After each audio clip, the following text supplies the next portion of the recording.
Couple lights on, cameras roll, time to break the mold. No more silence, every story's gotta be told.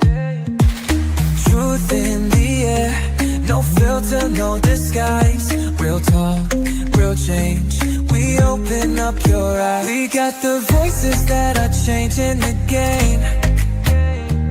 Fearless, unchained, calling our names. From the struggles to the rise, we expose, we ignite. No topic too deep when you step in the light. We got the answers, spotlight, let your truth be heard. Unfiltered conversations, every thought, every word. We challenge, we question, we dive in the deep, breaking the silence. No secrets we keep.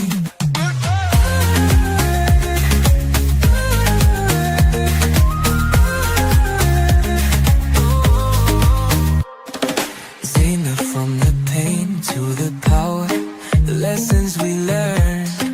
Voices of the people, let the fire burn. Dr. Donna, Dr. Laxley, leading the way, guiding the truth in a world full of gray. Experts, activists, voices untold. Everyday heroes with stories so bold. This is more than a show, it's a movement, a spark, illuminating shadows, bringing light to the dark. We got the voices that are changing, be heard. Unfiltered conversations, every thought, every word. We challenge, we question, we dive in the deep, breaking the silence. No secrets we keep.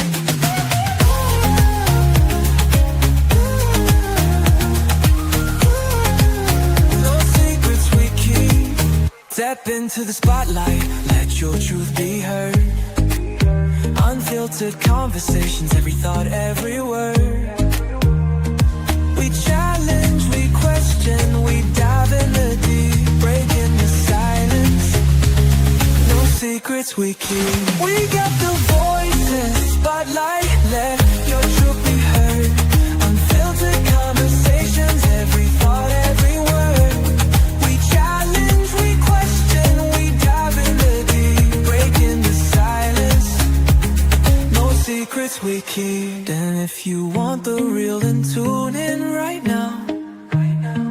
We're breaking down walls, no backing down.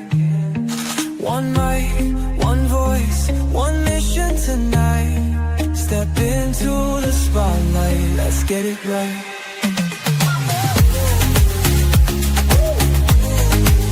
Let's get it right. Let's head to the spotlight. Let's get it right. What do?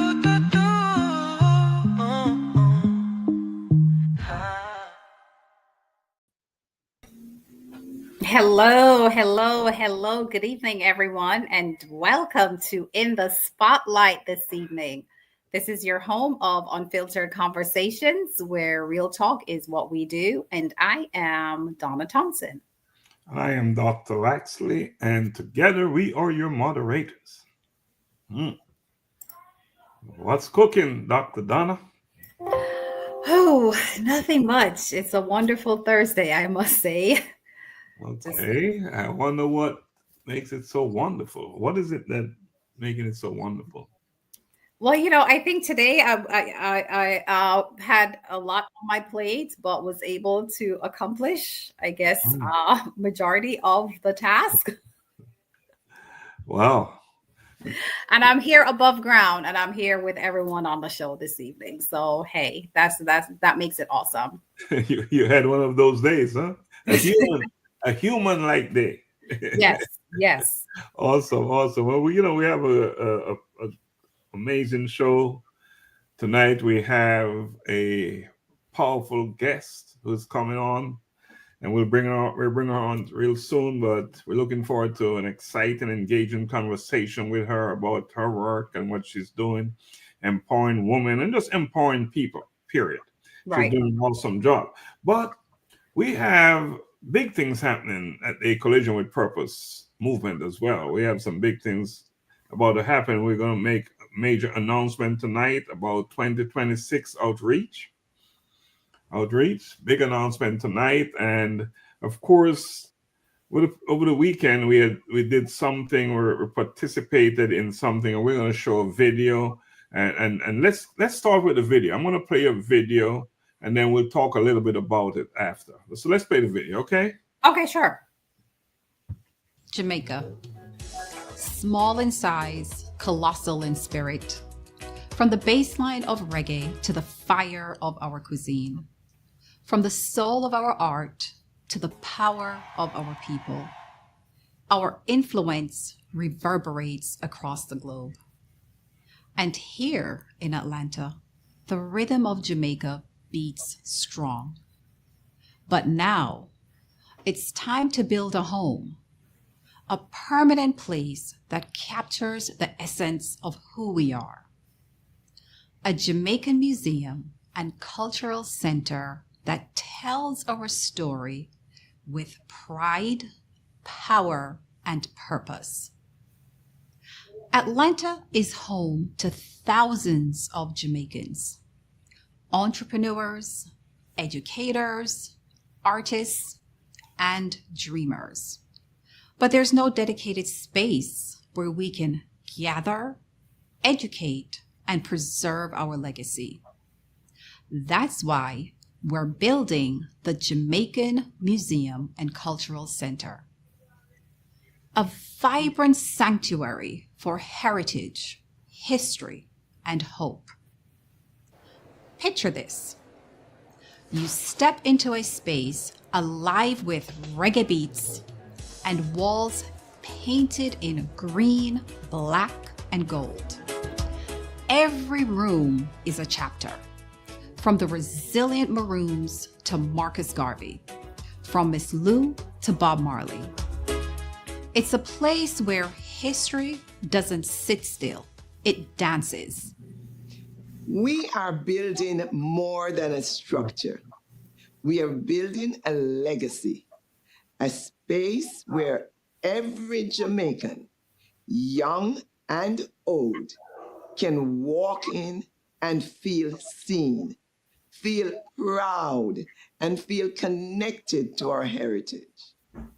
This museum will be the heartbeat of our culture right here in Atlanta, a place where we honor the strength of our ancestors and light the path for our children's future. We invite you to join us, because when we build this museum, we're not just telling our story, we're preserving it, amplifying it, and ensuring it lives on. Support the vision, plant a seed, be part of history. This museum will be a stage where our history stands tall, where my art finds its voice, its platform, and its lasting legacy. This museum, overflowing with grandeur and rich history, is for our children. It's how we preserve who we are. It's not just about history, it's about visibility. It's about putting our greatness on display for the world to witness. This museum means we matter, that our culture, our voices, and our dreams have a place. It tells me that I belong and that where I come from is something to be proud of. But to bring this vision to life, we need you. We're raising $10 million to build this landmark of legacy. Your donation isn't just a gift. It's a declaration that our story matters. This is more than bricks and walls. It's a living monument to resilience, unity, and cultural pride. It's our gift to the future and a beacon for all who long to feel the soul of Jamaica. The heartbeat of Jamaica live in all of us. Let's make it echo through time. Let's build this together.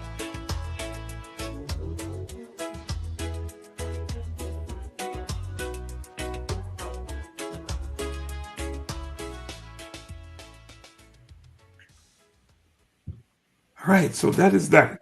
That is that. Big stuff happening there. What do you have to share about that? Oh my gosh, I was so honored to be a part of the planning of this video to even the day of launching, right? Just, it was a humbling experience as well, but very honored to know that a group of individuals, strong individuals, see it fit to continue building our legacy, or Jamaican legacy, or heritage, and wanting to share that with the world. And just being a part of that experience was just an absolute great experience. And I encourage everyone to support us. It's it's definitely something that is very powerful and it's impactful, that is going to last for generations to come. And I see we have the Museum and Cultural Center website they're on, and we ask that you post the link, the donation link in the comments. We'd appreciate that. And yes, it was a big event, and of course we had the opportunity, the privilege, I would say, to play a small part in this, and we'll continue to do so, because this is an important initiative. And I would suggest not just Jamaicans, but people from all over to support this initiative, right? So this is something that will make a difference for us as a people, not just Jamaicans, but people in general. All right, so we know we have a big show tonight and we have a guest. We don't want to keep her waiting. So let's take a quick break and bring her on. She's got a story and we want to hear her story, all right? So let's take a quick break and then we'll bring her on. I'm a boy kid, I'm a boy kid. I'm a boy kid, I'm a boy kid. I wake up in the morning and I praise the Lord. I thank Him for His protection, and I walk in His steps, declaring that today's provision is set up for me. I love God and I love my friends. I'm a boy kid. I'm a boy kid. I'm a boy kid. I put on my armor and I read His word, blessing come out of my mouth, cause I know to whom I belong. I am bold for Christ, Holy Spirit dwelling within me, carrying His presence wherever He sends me. I'm a bold kid, I'm a bold kid. I'm a bold kid, I'm a bold kid. Loving others as He told me to pray for healing, miracles to see, knowing my identity in Christ, He is in me. I am a bold kid, He loves me, standing firm on His word, proclaiming everything I heard, not afraid because He is with me. Be bold.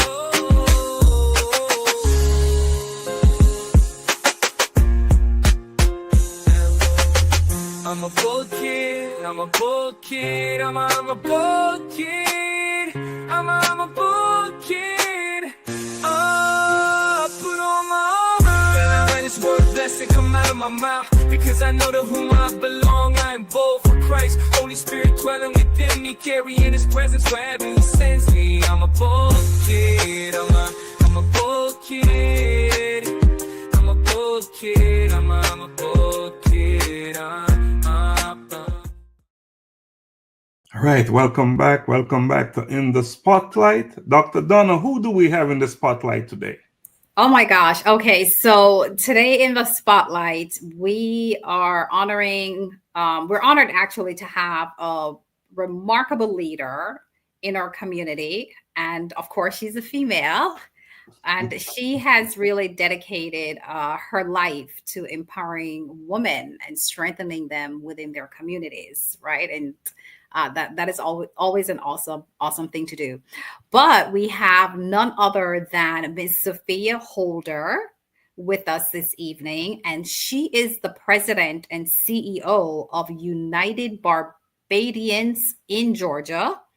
And it's actually an organization that is committed to uplifting the Caribbean diaspora through culture, service, and civic engagement. And what a fitting evening to have her on when we just showed that video. Oh my goodness. So yes, so let's go ahead and welcome Ms. Holder to our platform this evening. All right, let's bring on. Let's have at least some drum roll now. Drum Come on, let's give it roll. up. Give it up. Give it up. Give it up. Give it up. Give it up. And there she is. Can you hear us? We can hear you.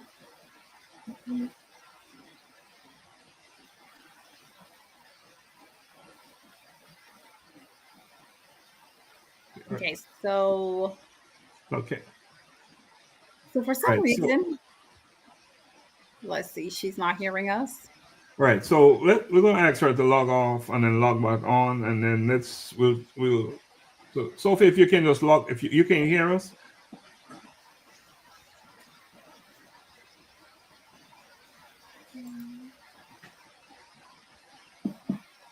All right. While we're waiting for her to get going, Donna, let's do this. We have another announcement we want to make. All right. Want to make another announcement? Okay. Let's talk about that. So that's a big thing coming up. All right. So this is our 2026 Kenya outreach that is coming up. Oh, I love that plane showing that we're flying somewhere. That is coming up in 2026. So yes, once again, we're doing our community outreach. We'll also be we're also going to have our conference. We're going to have our colloquium in Kenya in 2026.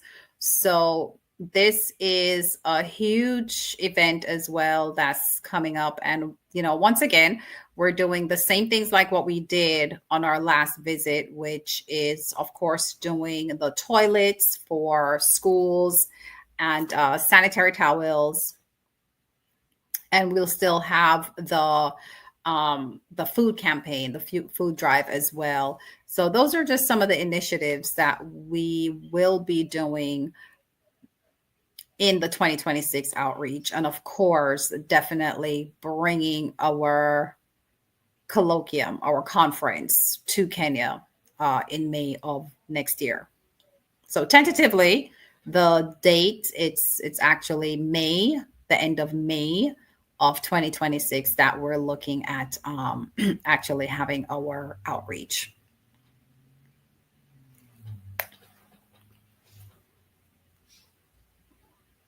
I think you're on mute, Doc. You hear me? Yeah.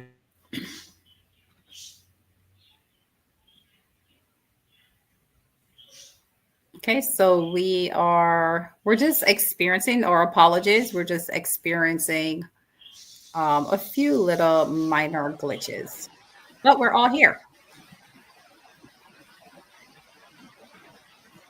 Hi, Sophia, can you hear us?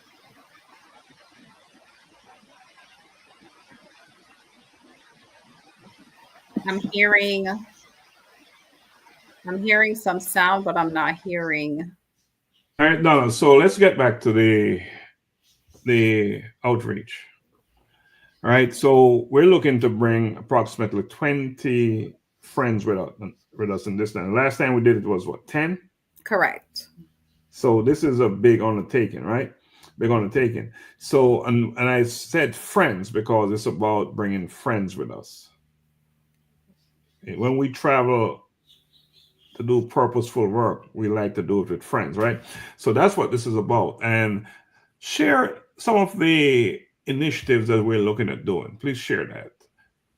Yeah. So once again, some of the initiatives that we're looking at doing, it's definitely doing the toilet initiative again, because of course we know that, you know, at the schools, sanitation, it's a big thing that that they have at the school. So we're definitely, you know, doing more toilets when we go back, and also sanitary towels for the girls.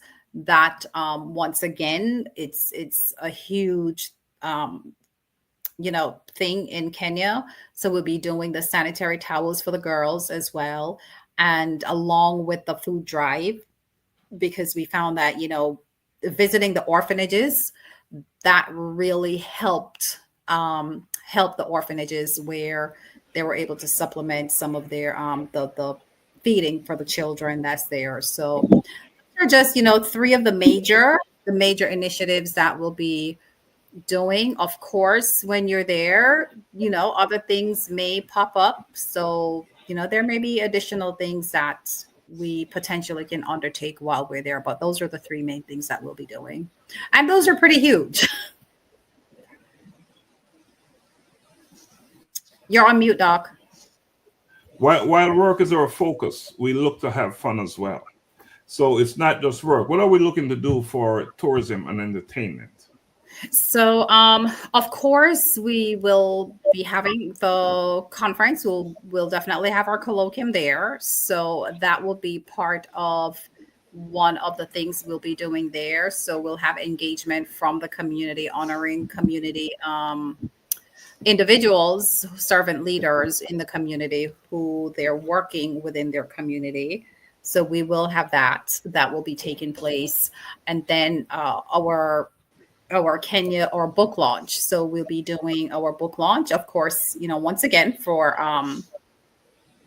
if you're just hearing about it, for our team members that traveled with us on this last trip, we're all writing a story on our experience, and we will be doing a book launch in Kenya based on our experiences. And sales from that will go towards future initiatives as well that we'll be doing to give back to the community.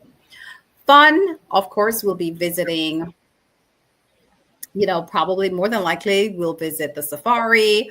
We'll visit, places that historical places. We'll be doing, some visit there. And currently we're planning on traveling to the other side of Kenya, onto the Mombasa side, so that we can have that full experience as well of the country. All right. Right now, the way you're talking about Kenya, you make me want to pack up and go to Kenya. But let's get back to Miss Holder. Can you hear us now? I can hear you. Can you hear me? Oh, you're loud and clear. Welcome. Great. How are you doing? How are you? How are you doing? I am well. Good evening, all. Good evening, Dr. Thompson. Nice Good to meet evening. you. Good evening. Good evening. I'm happy to be here. Glad we finally got the technical difficulties out the way. Yes, indeed. Yes, indeed. When you're dealing with live production, these things are likely to happen, right? Or can happen. Yeah. Now, we have a lot to talk about tonight. We have quite a bit to talk about. But before we dive into your incredible work, can you take us back to your early life? What experiences, challenges, or influences shaped the person, the woman, and leader that you are today? My early life experience that really shaped me is growing up with my paternal grandmother.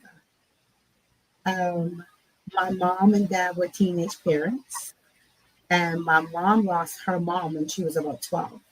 So she didn't have a mother figure, understanding of raising kids. And my paternal grandmother took my mom and the kids in, and my dad, and she was the backbone of our family. And everything she did in the community was to give, right? And it was all about taking care of others. And she was a very strong woman, very strong leader.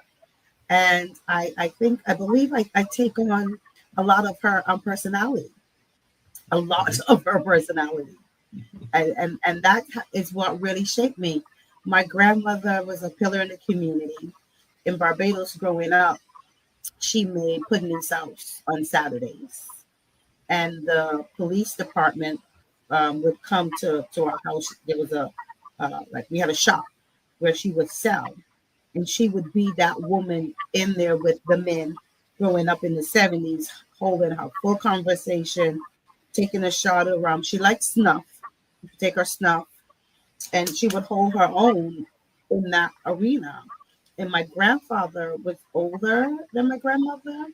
And as he passed on in years, she was really the lead in the house. And she took care of everyone. She made sure we got food on the table. We had uniforms. We went to private school. My dad had 3 kids with my mom and my brother from another mother. And my grandmother would say, we're all brothers and sisters.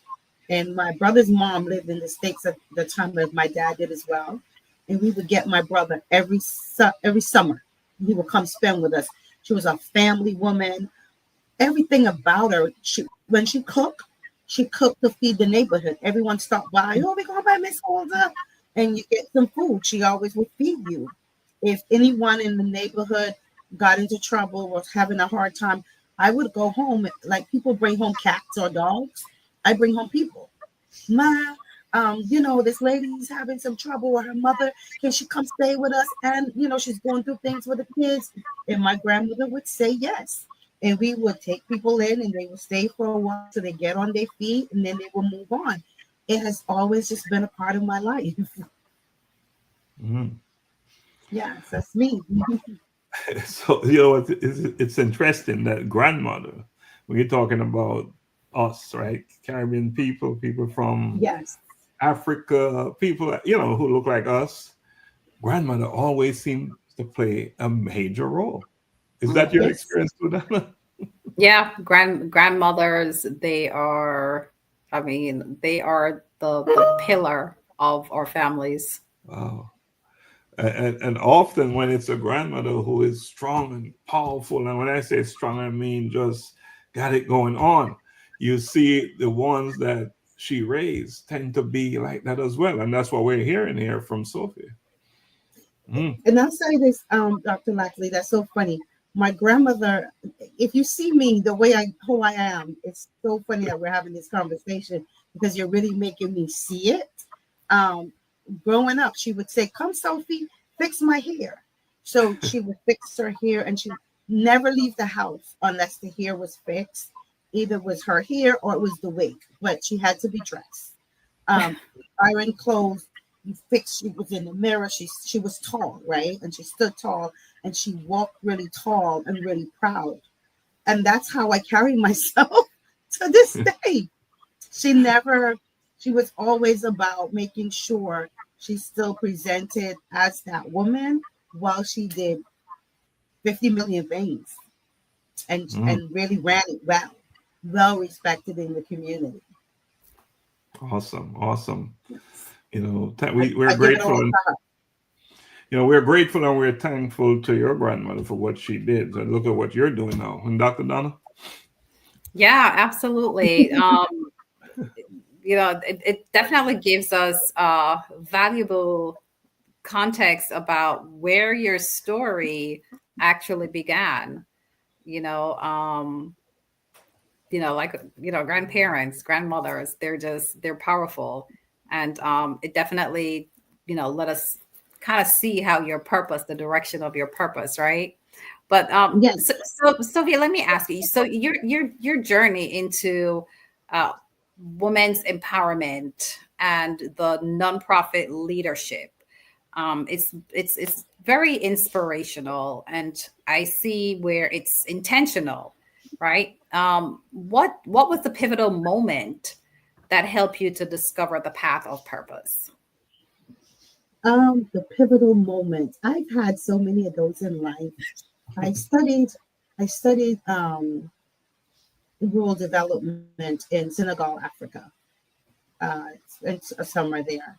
And while there, I read W.E. Du Bois' book, Souls of Black Folks. And just having that understanding of who we are, the walk, I call, being in the motherland, my visit to the door of no return. All of these things have different imprints on me, right? Living here in the States, I taught social studies. And I remember there was a time back in the early 1900s when white women went to school. But they went to school to get the bachelor up and find that great husband and then to teach the kids at home. Not that they went to school to, get the job or anything, but we understood that educating a woman, you educated a nation, a family. And I feel like in our Black community, we need more of that, right? of empowering our women, educating our women that they can educate our children so we can pass on our legacy. When you empower a woman, you empower a nation. And we deserve to be empowered. So all of those little things are the things that draw me here, right? I always was a leader. I'm never one to have been a follower.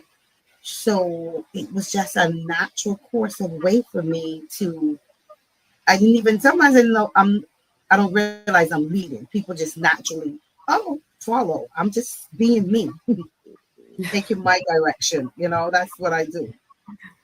That's how it worked out. A natural leader.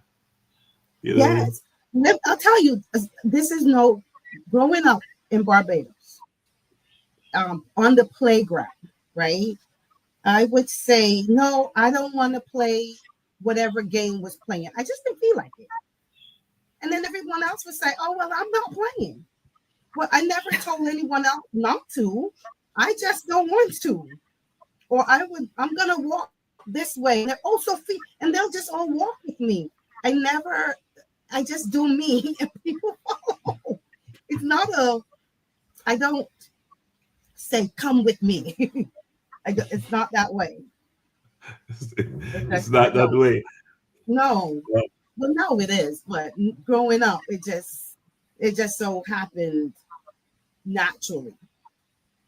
And you going to Senegal and having that experience, and of course growing up in Barbados, and you've been to different countries, so you have knowledge. You're informed.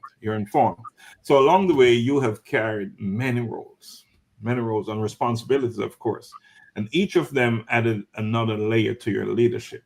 So as you wear many hats. You're an advocate, you're a life coach, you're a speaker, you're a transformational leader. How have your personal experiences influenced the way you empower people today?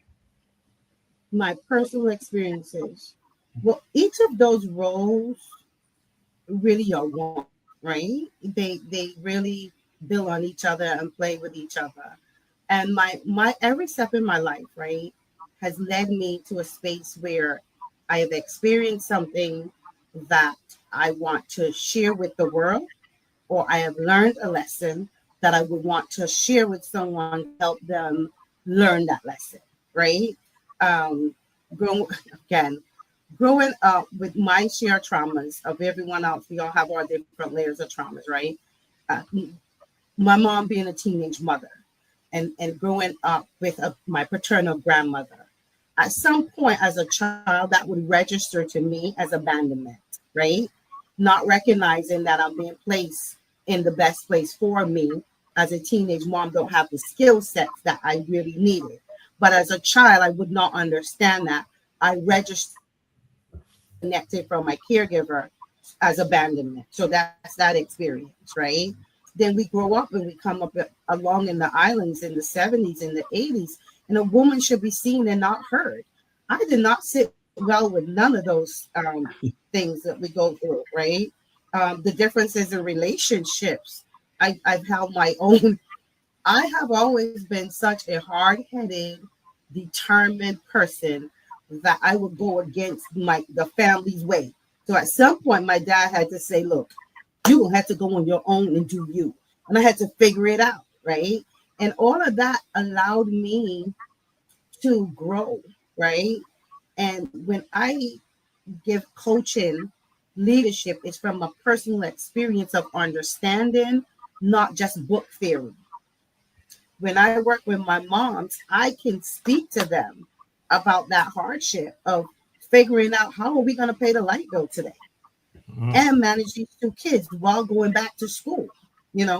It's not just my book knowledge, it's my whole life experiences that allow me to be able to speak to people with an understanding, with a sense of empathy, and not with a highbrowness of it all. Because sometimes we get education, we go up and we forget who where the ground is, right? I try to stay as grounded as possible. So education can play that role in your life, just push you off the ladder. Yeah. Yes, you can get a little too high. And my grandmother would say, don't hang your hat where you can't reach it, right? So I always try to keep my life at a balance. Mhm. Balance. And I think when you're able to do so, in terms of giving back, especially with my ladies in my motherhood program, I mentor a lot of young ladies. And when I was growing up, I had a lot of mentors along the way, even when they didn't realize they were my mentors, right? I Mhm. remember my mom's best friend's sister had two daughters, and they were about 5 or 6 years older than me. And Marlene was teaching at Miss Talika's private school, and she would read to us. And when she read the books, the way she spoke, she had a sense of eloquence to the way she spoke. And she would read a story, and it would come alive. And I was in awe. And one day I want to be able to do that, right? Her sister Marvina, she went to school and became a doctor. And when we lived in New York, she took me to the city and she taught me how to shop and buy quality and eloquent clothes and shop in the right stores and the restaurants and how to carry myself as a lady. All along my life, different women came in and played Mhm. different roles and taught me so much. It is just a natural thing for me to give it back to other young ladies and help them along the way. It's just natural. Mhm. How important is that, Dr. Donna? Oh yeah, I mean that's giving back. That's what it's all about. Definitely giving back. Um, so with that, no wonder we're just gonna move right into talking about the community impact, right? And or leadership in our community. So Sophia, we see your personal journey clearly has fueled your leadership, and and it has turned your work that you're doing in really a magnificent community work that you're doing. So now let's talk about you're the president and CEO of United Barbarians. Barbadians. Barbadian. Barbadians. Why can't I say barbarians? I don't even know why I'm That's thinking okay. We got Barbadians, an right? award one time and it said that. it that is right here actually in Georgia. So you've been instrumental in uplifting the Caribbean community through your through culture and service, and of course we spoke about civic engagement. What does all of this mean to you personally to carry the mantle of leadership in this capacity? Well, I didn't realize I was carrying this mantle. I, I didn't set out to carry this mantle. And now I have it, right? So I'm still learning to navigate that. Mm-hmm. Uh, I love culture. I love my island of Barbados, right? And I love sharing our culture with others. I love learning other cultures. I think it's so important for us to celebrate our heritage and pass it on generations to generation. It should not die. It just should not. It's too beautiful to die. And when we came together and merged the two of celebrating our culture and then giving back to our community, it's just naturally who I am. And then it took on a life of its own, and I'm carrying this mantle. I'm just celebrating my culture. I'm just enjoying celebrating my culture, uplifting women, and doing that to the best of my ability, right? Just to the best of my ability. That's it. Yes. Mhm. Wow. Doc. I'm listening to Sophia, she didn't ask for this mantle, but it's on her head. She's carrying it. She's carrying it. And I suspect, I believe she's not doing it by herself. She's got support, but she's the leader, right? And with that comes responsibilities, right? So, Sophia, let's talk about challenges. Challenges that you face. What are some of the challenges that you're facing in carrying this organization and the work that you're doing? What are some of the challenges that you face? Well, one of the biggest challenges I think as a woman leader is being a woman. I come from a culture where women should be seen and not heard, right? And you hear me and I speak up and I say no. And I can give my directives and I can stand very firm. And that's a challenge for me because folks don't like it. They want you to be in your place and they want you to fit in and walk to the beat of their drum and do it their way. And Sophia has never been that. And it can sometimes be very daunting, right? Not to be taken so seriously. If we put on different events and sometimes you're working on certain pressures. And if I have, especially with men, if I have to say something to a man under pressure, okay, I need this done now. It becomes a thing. Oh, she's rude. No, I just need it done. But as a woman, speaking up and leading, you get pigeonholed to wanting to act a certain way, be a certain way, and that doesn't work for me. I don't have a girly voice. I am not a little dainty girl. I am Sophia, right? And that is, for me, I find the more challenging for folks to accept you and not place you in this model or mold that they feel a woman should be or how we should be. And sometimes being that woman might not necessarily always get that support from other women, right? Because again, I am outside of the norm of what society feels or saying how we should respond and who we should be. Does that make sense in terms of my challenge? Because that's the one that really tweaks me. Mhm. Donna, does that make sense to you? You're a woman, and I'm sure you have had to deal with some of those same things, right? In your work. Oh yeah, it makes absolute sense because if you're a woman of, just exactly like you're saying, you're sure of yourself, you're authentic, you're comfortable in your skin, and you walk in your power. At times it can be intimidating, right? Yeah. Not that you're intentionally trying to be that way, but just like what you're saying, it can be, and it is something that, to your point, women. We're still having to fight with that, like having to know your place. You can't really fully bloom to be who you are because you can be perceived in so many different ways, right? Like, oh, she got an attitude, or she's rude, or because you're confident, right? Because you're a confident part, right? Yes. Or you get the B word, she's up all the time. Right. So you're constantly having to be aware of your place and your tonalities and your demeanor and all these different things. So yeah, I in a get way that a man does not have to. Mm-hmm. Wow. In a way that a man does not have to, because as a lady, I believe in femininity, and I'm very feminine about how I carry myself.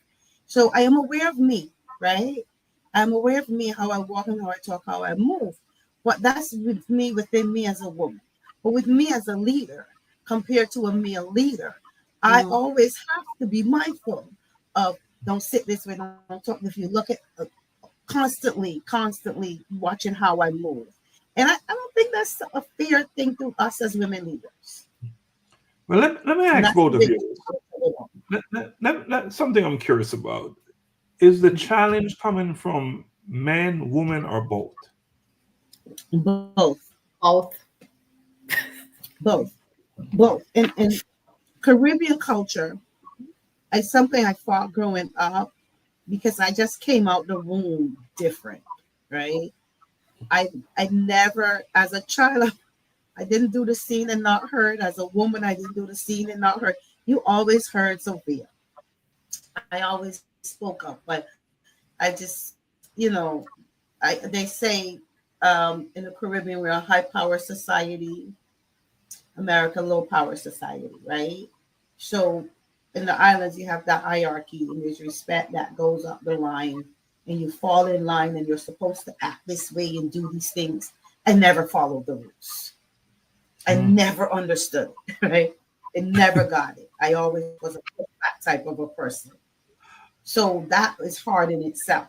So now being in a leader's role, women, Caribbean women, from my experience, they hold on to that understanding. Even on Caribbean men, that's their understanding of how we should be. So when I show up different from that, it becomes a thing, right? Because culturally, that's what they know. So I get it from both ends. And Donna, you can attest to this. We know where that came from. Oh yeah. When we go to Africa, wow, you talk about identity and and what you're talking about. When I was in Senegal, right, I went back to school as an adult learner. And when we did the trip, I was the oldest, was with Mercer University, and it's Mercer on a mission, right? And we stayed the first half in the city in the car, and then the second half, we were in the countryside where rural poverty is real poverty. Like haven't seen poverty like that. It's like everything you would never imagine without all of the comforts that we are used to here in the States. I went without, right? And when I lived in the village, because I wanted the full experience. So the men, the younger men, the boys and the young girls, they would go to the river to catch the water, right? The young men early in the morning will go to the field, and the family there was onions with this thing, and they would dig the onions. The young women would stay at home and they do the cooking. But I was considered older, right, of my group.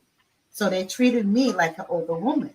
So I get to sit back and not do anything because of the hierarchy respect. But everyone had that they would line up to do. But I asked to be able to, because I wanted to go to the field and I wanted to have the whole experience of it all. But I watched how culturally it was all set up, right? And everyone just fell in line with how it would go. Now, me personally, I would not survive because but I'm just saying. I just watched that life as it unfolded, and we think that we're so far removed, but traditionally from that African culture into our Caribbean culture, there's so many similarities of how we are as a people. So many. Yeah, we often say that now we understand why we behave a certain way in Jamaica. And I'm sure the same thing applies to Barbados. All right, Dr. Dunn, let's keep moving because we have so much more to talk about. Wow. Yeah. So, we're talking about our woman empowerment and Yes. and definitely wanting to mentor or younger generation. So, of course, beyond, the broader community, your heart is especially focused on women's empowerment, right? So we're going to talk about, we're going to explore the work that you do. So within the UBiG-WE Foundation, it's creating pathways for young women, right? And the ages is between 18 and 35 through your mentorship and education, access of resources, and just all about the empowerment. But what inspired this vision, and what transformation have you witnessed amongst the young, well, actually both young and the older women that you've supported? Okay, so the WE Foundation, right? WE, Women's Empowerment. The name itself, We. UBiG is United Barbadians because we're united, and we wanted the We to show that togetherness, the closeness of it. We're going to try to tell this story short, but I am one of three girls. And my grandmother raised us to say, you three rule in one belly, right? And we always had to know how to move in unity and be there for each other and have each other's back. And we are all grown women today living our own individual lives, and we still move as one. We're still in that unity. And I think that it's important for women to have that. There's so much out here in life that women go up against. In my professional life, in the work that I do outside of UBiG, I also work with women, and I see the devastation, the lack of not knowing, the lack of not knowing where to get it, how to get it, um, not knowing how to survive relationships, being caught up in broken relationships, trying to get over the traumas and all those different things that affect you. I will not do myself justice in life of not molding together what I have with my sisters and pouring it into that We Foundation and helping young sisters up to let them know that they too they can move and they can succeed in life. I have one of my favorite stories, one of my young ladies that have come through my program that is now running her own. She has a vegan skincare cosmetics line, right? She has gotten to that point of believing in herself and stepping out on the limb and taking on the challenges and now marketing and pushing her vegan line. I've seen mothers mend their relationship with their kids. I've seen women navigate out of domestic violence relationships and become empowered in their own life and going back to school. Things as small as getting their driver's license, learning to drive. Take your independence, get your life in your hand. I teach you to become the driver in your life. You know, sometimes again we follow a lot of what society say or what people tell us that we should be. I am a child of a teenage mother. I was told I would be a teenage mother, right? There was not much expectation in terms of my success. I sit in front of you today with a master's degree, right? And I did not have kids as a teenager. I had my kids in my 20s. I'm still wondering why I did that, but that's another story. These two adult kids right now doing their own thing. Um, it's we have to again become the drivers in our lives. And I don't know if I'd say this. This career is not a choice. I was chosen. I was chosen. I remember when folks said to me, "What are you doing? You have a master's. Why are you not out here pursuing careers that would make you, big money? Social work is not where the money is." I live a very wealthy and healthy life without having that big check because what the work does when I see the impact and see the change in someone else's life, it's the biggest part about it all, right? Um,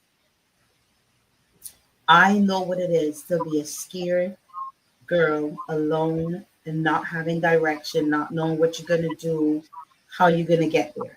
And so many people along the way was planted and planted for me. I just have to keep doing it. And that's throughout everything that I do, that's how it lines up for me. And with the We Foundation, it is very important. Though between 18 and 35, that's a very critical age for a woman. Very critical age for a woman. And we got to catch them there and mold them. And that's why we chose that age group. Yeah, very, very important. Very important. You know, as I'm listening to you, and there could be a woman between that age group who's listening right now. And how can that woman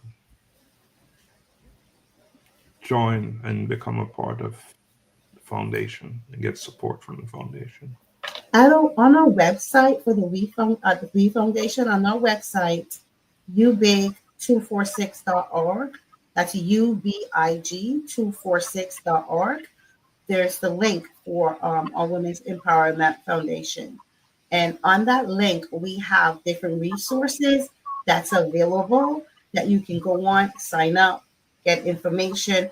There's a job form you can complete, sign that up, and we reach out to you and help you where you need your help get you the resources for what you would need, and put you into our motherhood program and grow it from there.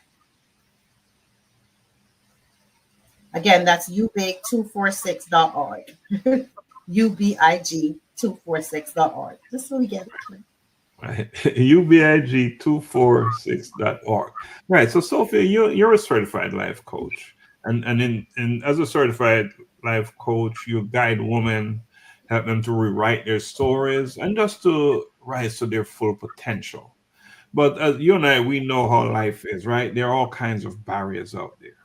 And we talk about challenges that women face in leadership position. But now let's take it away from leadership positions. But not all women are in leadership positions. What are some of the common barriers you see women facing as they try to work to rise to their potential, their full potential? What are some of the barriers they have to overcome? The biggest barrier is imposter syndrome. Is what I see a lot of, right? A lot, again, culturally, women, there's this psychological thing that we do to women that don't allow them to really believe in themselves and who they are and what they can do. So a lot of times when they're in position and they're doing things, they doubt that they deserve to be there. And they can sometimes even self-sabotage because they don't have the confidence to own that space, right? Because we're told again what a place should be, and it does not always align with our career choices or ambitions and who we are as a woman, even in relationship. And that imposter syndrome can be a really big blocker. I see that a lot. Not having enough confidence in who you are and owning it. Own it. Wow. Self-doubt, lack of confidence. How do you overcome something like that? It takes work, and it's life. Life's a journey, right? It's not something we do overnight, but journaling is really good, right? And that saying, they say, fake it till you make it, that's real, You fake it till you make it. Mirror work is really good to help build that up. Affirmations, talking to yourself, pouring into yourself. I advise women to just make a list of everything great about you. And that is very hard for women to do, because we feel like when we list our greatest attributes that we're bragging, we're being boastful, and we are taught as women not to do that. Right? We are taught as women not to do that. Oh, you conceited. No, you should know that you have a beautiful smile. Right? You should know that you're really great at technology. Whatever it is, you should own that and be proud of it. Right? And walk in it. It's yours. But we downplay a lot of who we are all the time. And that's why when we are asked to step into whatever our rise is, we doubt, like, is this for me? Even when we meet that great guy and we're like, oh, I'm so in love. Does he really love me? I don't really think. And we doubt ourselves because we're not bold in that, celebrating who we are and claiming it. Wow. And I think also it seems like society wise, there's so many standards that's placed on women. Like it's almost like we're being groomed to be more fake than accepting our natural state. It's like you gotta have the certain hair, you gotta have the The certain look, eyelash, the the look. look, the body shape, there Mhm. is so much. It's almost like, woman, we're being placed in a place where you're like you're in competition with yourself and you don't even Yeah. know why. And I think, and we like, I remember once a young lady told me, she said, "You're so loud." I said, "Yes, I am." Yes, I am. Because she thought that that would bring me down, right? Because society says as a woman, I'm supposed to be something outside of who I am. No, I'm loud. I am bold. I am proud, and it's okay. Mm-hmm. We're not sheep, right? We don't need to be led by a shepherd, and we tend to, I call it sheeples, right? Um, we follow societal norms and we try to fit in, and that is creates a lot of self-doubt because even like we have social media now, and to your point, Dr. Thompson, when you're seeing these images, right, and you're trying to fit into all these different images, the hair, the makeup, the lashes, the all of that, and it's an extra pressure, and you're trying to fit into that and you don't even know who you are, Mm-hmm. right? You know, You don't know trying who to you are. fit into something that won't serve you well anyway. Right. Yes. Yes. You got to know who you are. You got to really sit with you and know who you are. And Mm, I would preach that to the mountaintops. Sit with you. And it took some years of Sophia sitting with Sophia because I fought and struggled for a long time accepting who I was. Because again, I was different from the masses, right? And I had to come to terms with that and mm, accept that. And in doing so has allowed me to blossom into me. And I love it. I wouldn't go mm. back. You had your moments of internal struggle, trying to look in the mirror and say, "This is who I am." Yes, yes. Because for a while, I mean, you start to question, wait a minute, I'm not like all the girls. I'm not going in that line. Right? Something must be wrong. You start thinking, but then you have to be, wait a minute, I'm not supposed to be in that line. That's not for me. Uh, When I was growing up, my hair was really short, right? And we had to wear ribbons to school mm, because we wore a school uniform. And my grandmother had to get the safety pin and pin the ribbon on my hair, right? So imagine you're growing up and then everyone is aspiring to the long hair era, right?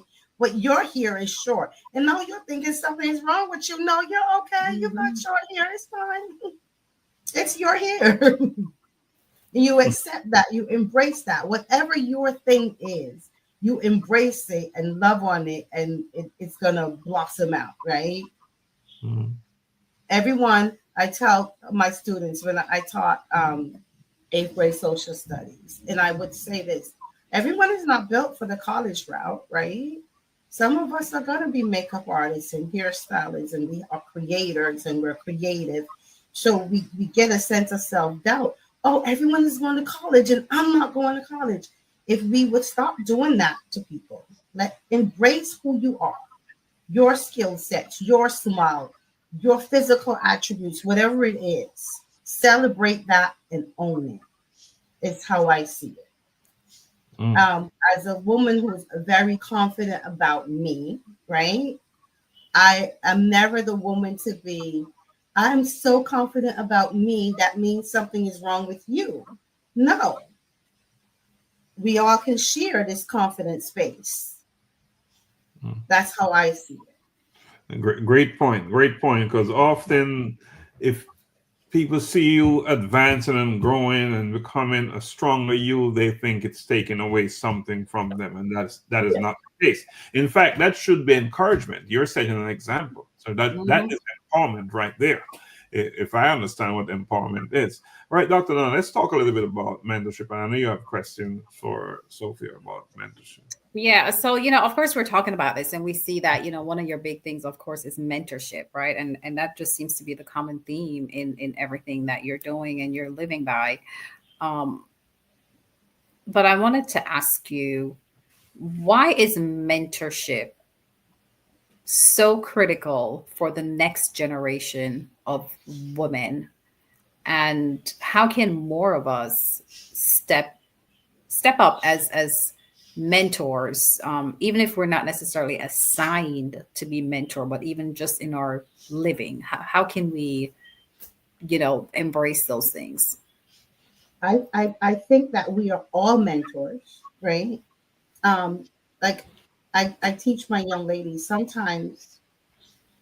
Okay, let me try it, do it one more another way.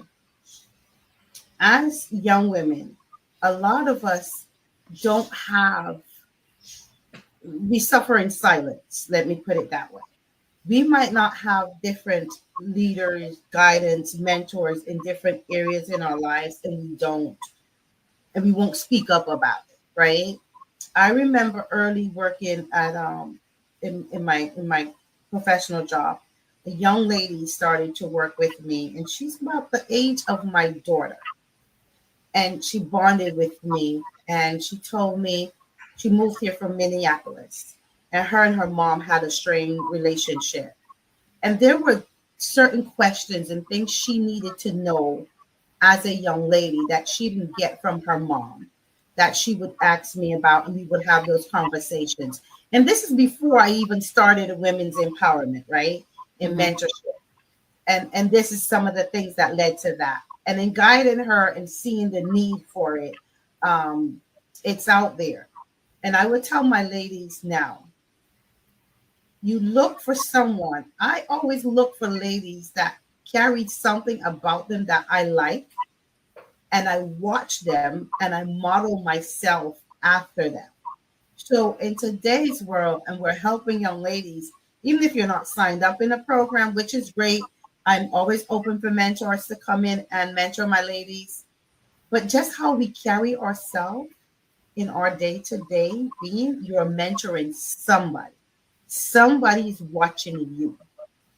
My literature teacher, Miss Webster, when I was at Ellerslie Secondary in Barbados. She came to school in high heels every day, and she wore skirts. And I guess she rolled her hair with the big rollers. And she had the big roller, and it was always set. And she wore red lipstick. She walked into class, and I was, I want to be Miss Webster. So I wear red lipstick, and I only like to wear dresses, and I always sashay around. Just watching Miss Webster. So someone is always watching you. Someone is always watching you. And I think that that's why we should be mindful of how we carry ourselves, what we Mhm. say, what we do, and how we treat others. Someone is always watching you.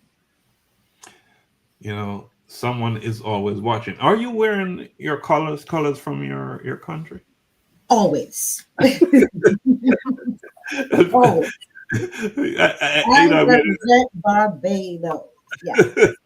she wear Barbados. She's That's wearing good. Barbados. Awesome. Yes. That's awesome. That's awesome. Very patriotic. And but one thing I noticed, even though you're so patriotic, you support other countries as well. Hmm. It's not just Barbados. Yes, it's important. No. It's number one, but it's not the only one. You You know, that's the same thing that I say about being a confident woman and then being able to share the space with other women. Loving Barbados, I can love Jamaica and I can love St. Kitts, right? I love Bermuda. Ooh, I love me some Bermuda. I think that we're one CARICOM, right? hmm And I take a lot from our Prime Minister Mia Mottley. And she has a big thing about us supporting each other as CARICOM nations. And we need each other, we need each other. Hmm. And out here, living abroad, we need each other more. We need each other more on so many different levels. And the UBiG Foundation is not open to Barbadian women. It's open to Caribbean women living here in Georgia. What All about right. those People in need Georgia? to know how to get our light bill paid and where the resources is to find that. Hit So, me up. It's out there. so Georgia is the thing. Can you live outside of Georgia? Oh, well, you can because we're online and you can get resources online that way. But a lot of our resources pertain to things here in Georgia, In right? Georgia, right? So it really the transformation coaching and stuff, you can follow those theories online on your own. You can follow those. But resources in terms of we might have like networking events or stuff like that listed, or if there's housing, like right now, DeKalb is offering some great help with housing. We're about to upload that to our website so you can know where to go and how to go and where to get some help with those type of things that is out there to help strengthen you as you're going. We all Maslow hierarchy of needs is real, right? So we try to address that as much as possible. And when it comes to our Caribbean people, no one stands alone. We need each other's support in every which way out here today. So I will always continue to support my brothers and sisters. I enjoy other cultures. Love it. You know, individually, we're stronger with a stronger Caribbean community. Yes. I believe. I believe. All right, let's talk a little bit about DFCS Motherhood Program. And we want you to break that down for us, explain Say and that how again. I didn't hear you. the DFCS Motherhood Program. Oh, okay. That's a big piece of your work, right? Yes. So let's break that down for us. Let's bring us on Okay. board. So that is the DFACS Mhm, motherhood program, right? And that one is called Mothers Who Are Thriving. mhm, And we are in our 4th year with that program. Um, these are mothers who could or may not. You can have a DFACS case or not have a DFACS case. But the aim is to keep you from getting a DFACS case, right? And if you have one, we're going to train you to help you to get out of it and not come back. And a lot of times you find women with DFACS cases, not because they're poor parents, but because they don't have the resources. So our program aims to set them up with the resources and get them together. But we do a lot of trauma informed coaching, right? And we get to the root of the traumas and what's blocking you and causing you to keep repeating certain behaviors in your life that's making you like you're spinning in life like the rabbit on the wheel. So I do a lot of coaching in that area. We look at your ACE score and break that down and just really get to the root and put the women on the journey of healing because our program is 12 weeks. You're not healed in 12 weeks, right? But you learn the tools to continue to go on. And once part of the program, you're always part of the program. So you can always come back. We have a spring session and we have a fall session. So you can come back in any session that you choose if you feel you're missing something there. One of the things we teach there is victim mentality, how to overcome that and not live your life expecting to be broken at all times. Oh, it always happens to me. You know, life is never going to get better. So just break that train of thought, and that takes some work. Pulls a lot, pulls a lot. mhm. But again, it's part of who I am to want to, be there. Right. Wow. So in your program, Sophia, it's a lot of women they struggle to balance family life and career and things, the things have changed from what they were how many years ago. So of course we have a lot more women in the workforce and trying to grow, right? But Mhm. from your experience, what practical advice could you share with some of our mothers who they want to thrive and come out of that survival mentality and phase in their life? You have to learn how to feed your psychological needs first, right? As mothers, no matter what level we are in life, we tend to sacrifice who we are as person and just live to be mother. We don't learn to put the mask on our face first. We're constantly putting the mask on our kids and getting the kids together in order the kids, and we're not paying attention to self. If we love and nurture ourselves, right, and stay true to who we are as a woman first, it will allow us to keep that balance and thrive in that motherhood, whether you choose to be an at-home mom, a career mom. You have to learn to be Sophia and then be mom. We always want to start being mom first. Society, again, teaches us that that's what we're supposed to be. I've heard so many women say in my program, I'll go hungry first and make sure my kids eat. The last piece of bread is for my kids. No, you are teaching your kids not even how to respect you, because how are you going to not feed you and feed me? If you have a piece of bread, you better learn how to break it and give the kid peace, and you eat peace. Because kids learn from what we do, not what we say, right? And self-sacrificing, that's never a good thing. And we got to learn to really, really be a woman, remain the woman that you are, then be mother. It will allow you to be a better mother. Your kids will love you. They will support you even more when they see how you love you, because it will teach them how to love them. Very So profound. people get confused when they're struggling with self-love. Powerful. Just this morning, Donna, we're having a conversation about our mother, right? Our mothers. And how did they achieve what they achieve? It's just amazing. It's amazing, but their commitment and their loyalty and in sharing and just setting an example. True. And I'm not even sure in an intentional way, but just by how they live, how they live their lives. Because and they live a certain way because of commitment, because they had responsibilities.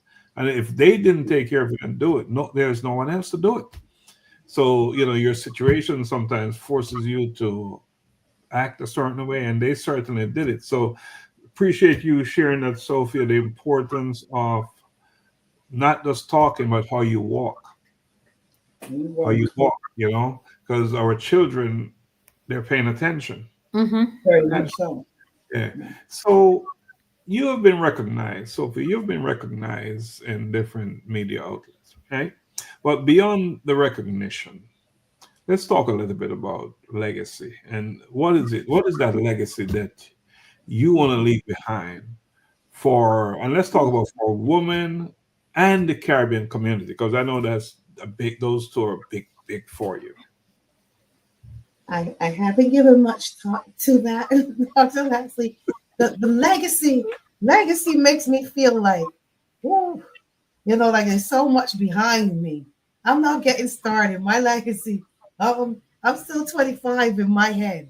I don't know, but I think again, heritage, holding on to our heritage and our culture. I hope I leave that imprint, right, of how important that is to keep that going, right? To how my grandmother say the old Chinese proverb, don't give a man. I don't want to be that person to give a man a fish and feed him for the day, but to teach how to fish and feed for a lifetime. I hope that my teachings feed someone for time and have that impact, not just in a moment, but that it has an impact, that it passes on throughout generations, and we don't stop giving and we don't give up on each other. That would be it. Legacy. What a word. Legacies. I don't know. That's an old know people when they have the legacy. It's like long legacy. I'm 25.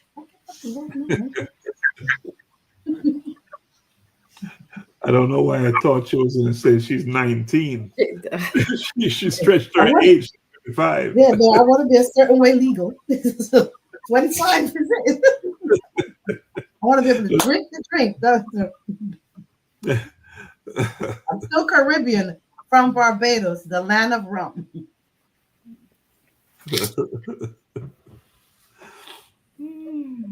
Wow. I'm just saying. But you know, we're talking about our legacy and and all the wonderful things that, you know, we're still working on, because you know we're young and we're in our 20s. Yes. We're definitely in our 20s. So because we're in our 20s, you know, we're young women, right? We're not on the other end. No. If we have a young woman that is listening to us tonight, and you know, she's in a space where she's doubting herself, her self-worth, or you know, just beating up herself with her life journey, what is one message you would want to share with that young woman, for her to hold on to? You're not alone. You are not alone. You are not alone, right?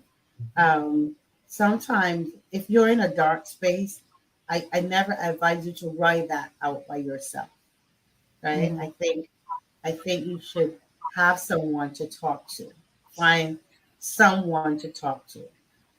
Friend, sister, foe, pastor, preacher, coach, anyone, but someone to talk to. But and more so, if that doesn't work or it's not one immediately, write. I really think writing it out, and always write out. First, start with your list. Write a list of all the great things about you and really sit with it. And it starts to lift you up.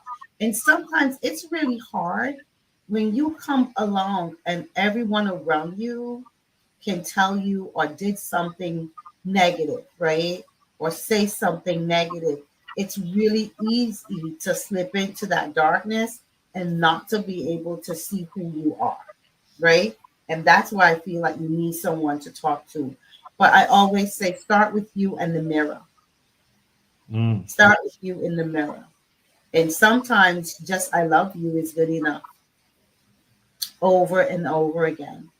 And the more you say it, the more you believe it, and the more you'll start to find more good things about you. Like, young lady, I'll tell you this right now if you're looking. Look real here. You see this nose? We'll talk about it. Growing up, I was teased. And now I love it because it's my nose, right? At some point I thought about getting a nose job or something. And I share this because it's so important of growing into who you are.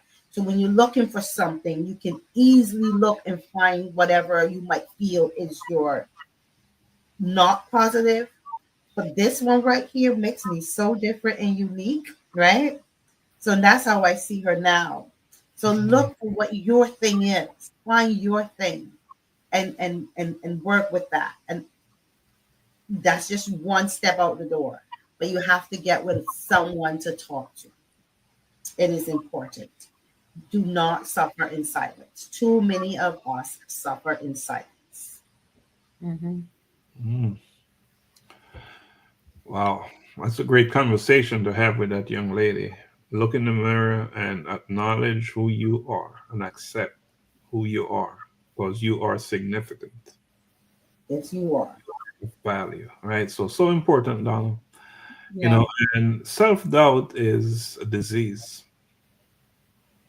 it is. It is, and it too many young people and older people are suffering from that disease. So I think, you know, as Sophia, as you suggested, I think it's great advice. We must confront who we are, and we're not perfect. We're not meant to be. We're not. But guess what? We are of value, all of us. We have something to offer. So we must acknowledge and recognize that. Yes, yes, indeed. Yeah. So, Sophia, in looking ahead, and 5 years from now, with your work with United Barbadians in Georgia and the WE Foundation, your broader mission and your vision for women empowerment. What are you hoping for 5 years from now? I am hoping that in 5 years that we are a pillar of the community, right? Um, in my work, again, we have the Jewish, I don't want to, the Jewish Center, I can't remember their full name, that serves within the Jewish community in a similar capacity. And they help out with finding jobs and so on and so forth. And then there is the African Children Fund does a phenomenal job in giving back and taking care of the community. And I hope that UBiG can be that Caribbean organization that is Mm, functioning on such a level. We as Caribbean folks have to learn to take our space in our spaces. And UBiG intends to do so, right? To be the pillar of the community where we are able to give back and help out people of all Caribbean backgrounds and uplifting women in a stronger position where we're funneling the funds to really uplift women, get women on their feet, help women in terms of finding housing, being able to get your first month's rent paid, those type of issues, getting set up, getting your kids daycare, those kind of things. We really want to strengthen our muscles in that area. So in the next 5 years, that's where we hope to be. UBiG, we do have a good time now. We celebrate and we enjoy life, but we're very serious about the give back, right? And we are able. We just had our scholarship gala last year, and we started out with 2 scholarships, and we're hoping that we build up and we get that donations that we can do more scholarships as we move forward and move up and moving ahead. And we hope to strengthen in all those areas. mm. What is the Barbadian community like here in Georgia in terms of numbers? Georgia have about, I believe, over 6,000, just over 6,000 Barbadians in Georgia, right? And that's the whole of Georgia. And when you look at it, um, we we're proud people, right? We're very stush people. So you don't see us all walking around in colors, but we're here. A couple of weeks coming up, we're gonna have a karaoke night, and we're getting together and having a good time, and eating some good Bajan food. You must come up once with us, Dr. Stephen. We have our gala coming up in November. It's a very nice celebration. I invite you both to come out and All right. celebrate with We'll, us, get a we'll be taste of the there. culture. We'll be there. Yes. We'll be there for sure. That I'm volunteering. That I'm- That's okay. That's all right. I'm very open to learning about. I'm not even gonna say like other culture. It's just an extension of our Caribbean culture. So Yes, exactly. Yep. Um, we say Aki and you say Guinea, but we're eating the same fruit, right? right. same, Yeah, same, it's the Mm, exposure. same thing, different name. mhm. Yes. Mhm. All right, we got to close out here, Donna. You have one more question for Oh wow, Sophia? yeah, I didn't even notice. Yeah, the Mhm. timing. Okay, so oh my gosh, you've shared so much with us, right? But I know we Mhm. have to kind of wrap it up because Mhm. it's winding down. But just in one sentence, how would you define empowerment? Not as a concept, so to speak, but as a lived experience. As a lived experience, being your authentic self. Hmm. Being your Mhm. authentic self for me is empowering. Mhm. It takes so much courage to So, stand in your truth.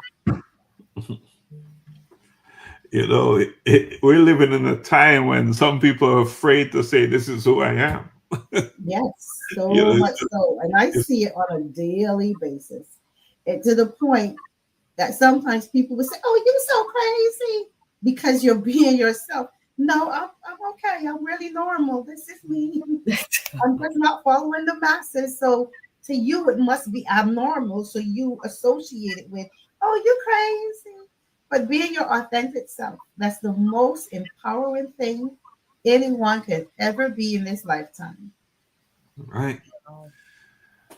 Be who you are Who and you be are in proud of whatever who you are. space it is. Yeah. All right. Back to you, So, Doc. Sophie, as we get ready to draw down to wrap up, is there anything else you want to share with us? Any final thoughts? Thank you for having me. This is a great time having the conversation and sharing with you guys. I just want to let you guys know that United Barbadians in Georgia is here and we're growing.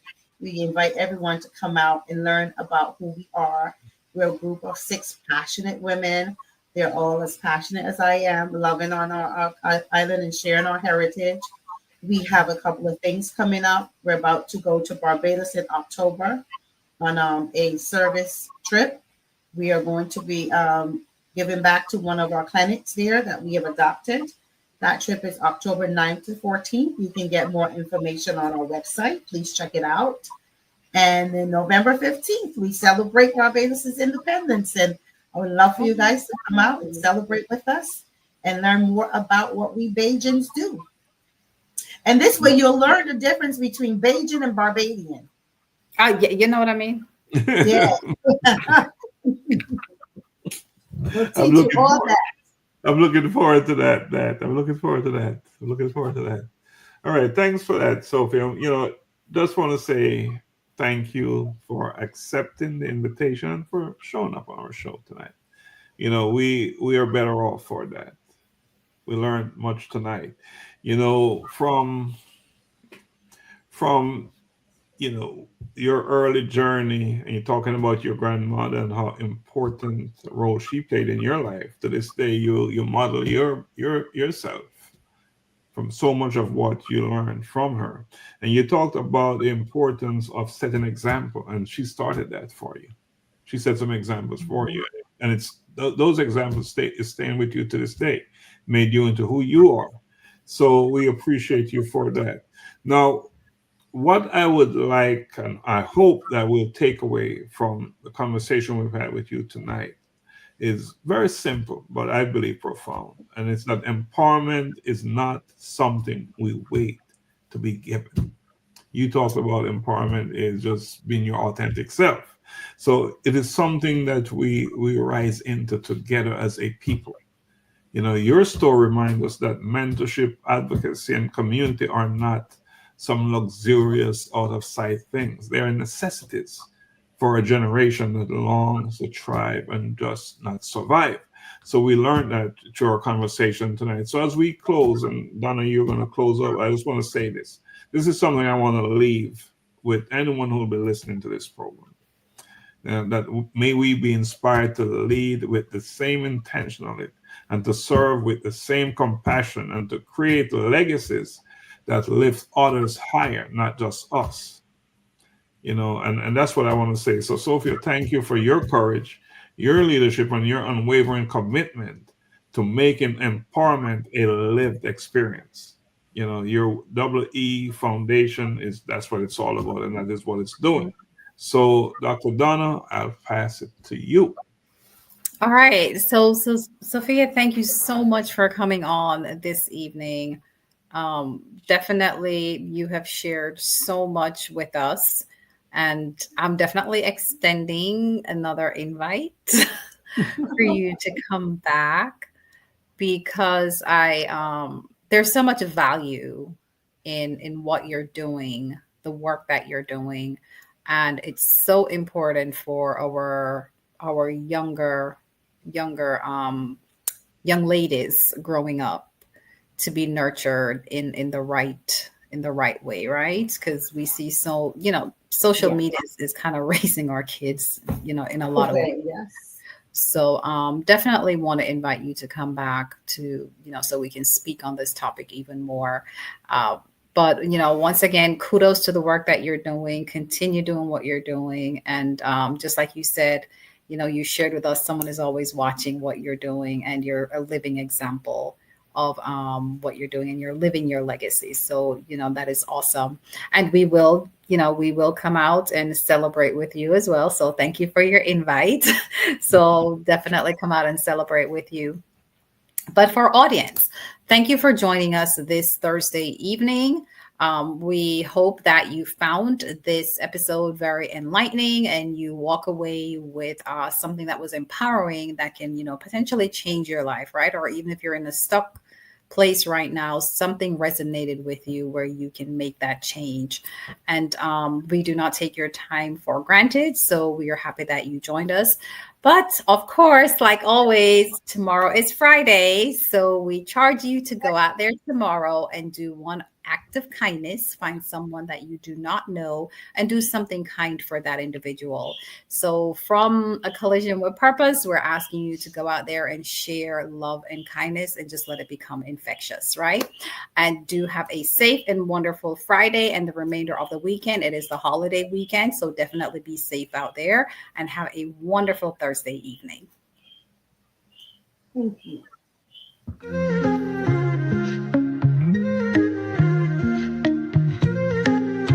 Step into the spotlight.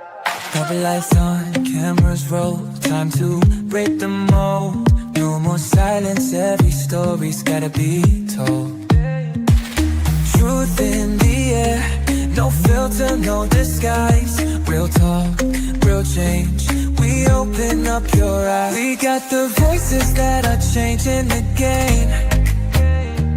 Fearless, unchained, calling our names. From the struggles to the rise, we expose, we ignite. No topic too deep when you step in the light. We got the answers, spotlight at your truth.